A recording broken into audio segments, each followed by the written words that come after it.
أعوذ بالله من الشيطان الرجيم. بسم الله الرحمن الرحيم. ربي اشرح لي صدري ويسر لي أمري واحلل عقدة من لساني يفقهوا قولي.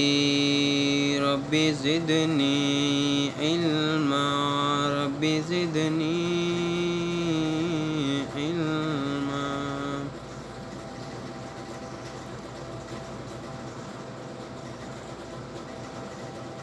وإن كنتم في ريب مما نزلنا على عبدنا فأتوا بسورة من مثله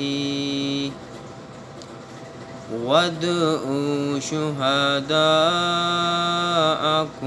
من دون الله إن كنتم صادقين. میرے بھائیو، اللہ رب العزت اپنے پاک کلام میں فرما رہے ہیں، جیسا کہ اس سے پچھلی آیت میں ہم نے سیکھا، اللہ رب العزت فرما رہے ہیں کہ اس سے پچھلی آیت میں کہ اپنی عبادت کے بارے میں اللہ رب العزت اس رکوع میں تقریباً فرما رہے ہیں کہ اس سے پچھلی میں فرمایا کہ میری عبادت کرو اے لوگوں، جس نے تمہیں پیدا کیا تم سے پہلے لوگوں کو پیدا کیا. اس سے بعد فرمایا کہ جس نے تمہارے لیے زمین کو فرش اور آسمان کو چھت بنایا، آسمان سے پانی اتار کر اس سے پھل پیدا کر کے تمہارے لیے روزی دی. خبردار، باوجود ہونے کے شرک کرتے ہو. تو اللہ رب العزت آگے فرما رہے ہیں کہ ہم نے جو کچھ اپنے بندے، آگے رسالت کا اس سے اگلی آیت میں ابھی اللہ رب العزت آپ صلی اللہ علیہ وسلم پہ جو کچھ نازل کیا، حدیث، قرآن، اس کے بارے میں فرما رہے ہیں، قرآن کے بارے میں کہ ہم نے جو کچھ اپنے بندے پر اتارا ہے، اس میں اگر تمہیں کچھ شک ہے اور تم سچے ہو تو اس جیسی ایک صورت تو بنا لاؤ. تمہیں اختیار ہے کہ اللہ تعالیٰ کے سوا اپنے مددگاروں کو بھی بلا لو. میرے بھائیو، اللہ رب العزت یہ ان لوگوں کو چیلنج کر رہے ہیں، اللہ رب العزت کے یہ جو کتاب ہم نے رہنما کتاب حدیث، ہمارا ایمان ہے کہ جو آپ صلی اللہ علیہ وسلم پہ آپ کی جو حدیث مبارکہ ہیں، آپ کے جو قول ہیں، وہ بھی اللہ نے آپ کو سکھائے ہیں اور آپ نے حق کہے ہیں.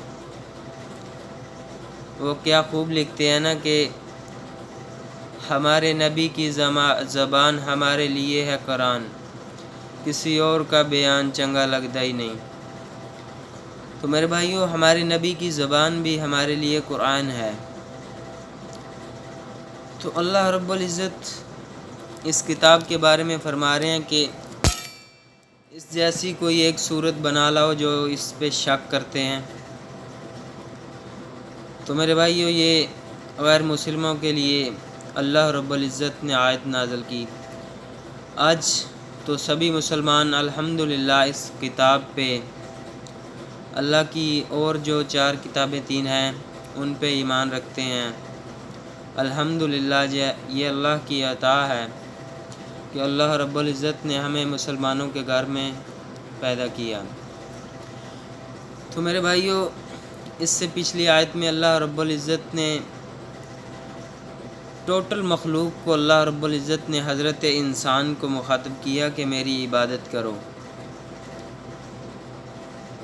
اب سوال کرے کوئی یا اللہ آپ کی عبادت کیوں کریں؟ اللہ رب العزت نے آگے فرمایا کہ ہم نے تمہارے لیے اس زمین کو پہلے فرمایا کہ ہم نے تمہیں پیدا کیا اور تم سے پہلے جو لوگ تھے انہیں پیدا کیا۔ تو میرے بھائیوں، اللہ رب العزت نے فرمایا کہ ہم نے تمہارے لیے زمین کو فرش بنایا۔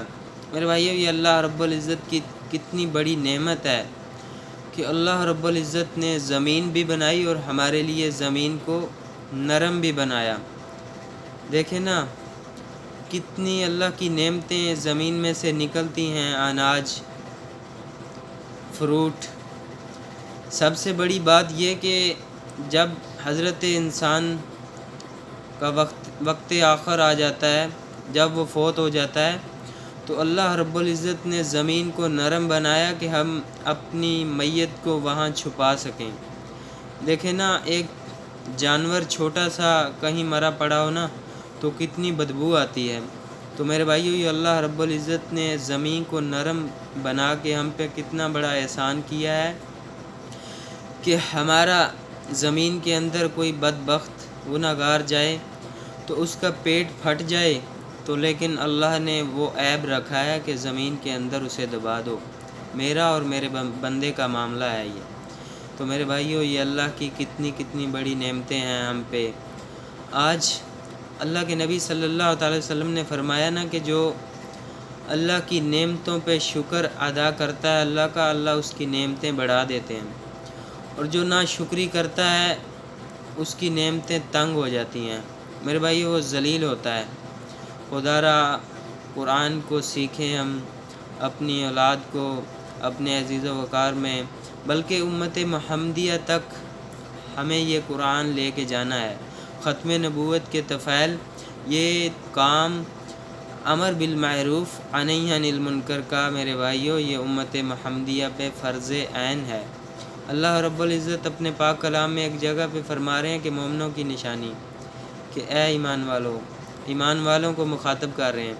آج ہم کہیں گے کہ ہم سارے ایمان والے ہیں، لیکن اللہ رب العزت نے اس سے آگے فرمایا کہ ایمان والے وہ ہیں جو نیک کام کرتے ہیں اور امر بالمعروف اور نہی عن المنکر کا حکم کرتے ہیں، یعنی کہ برائی کا تلقین کرتے ہیں اور برائی سے منع کرتے ہیں، باحکمت کے ساتھ، سیرت محمدیہ کے ساتھ۔